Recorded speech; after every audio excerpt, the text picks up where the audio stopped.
Ne vous mettez pas avec les infidèles, un joug étranger, car quel rapport y a-t-il entre la justice et l'iniquité? Qu'y a-t-il de commun entre la lumière et les ténèbres?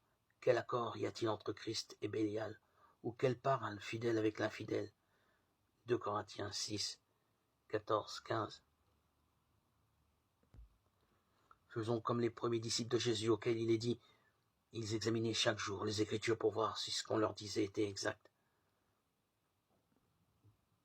Si nous comprenons réellement ce qui se passe dans ces temps de la fin, le danger pour les disciples de Jésus n'est pas à l'extérieur des églises, mais bien au sein des églises. C'est pour cela qu'il est écrit, car nous sommes le temple du Dieu vivant.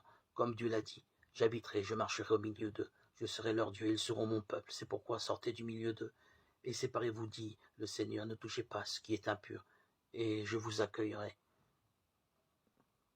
Le peuple de Dieu ne peut rester au milieu de la souillure, participant à des alliances interdites, prenant la coupe des démons. La parole de Dieu nous rappelle que vous ne pouvez boire la coupe du Seigneur et la coupe des démons. Vous ne pouvez participer à la table du Seigneur et à la table des démons. Dieu appelle son peuple, ses enfants, et leur dit, sortez du milieu d'elle,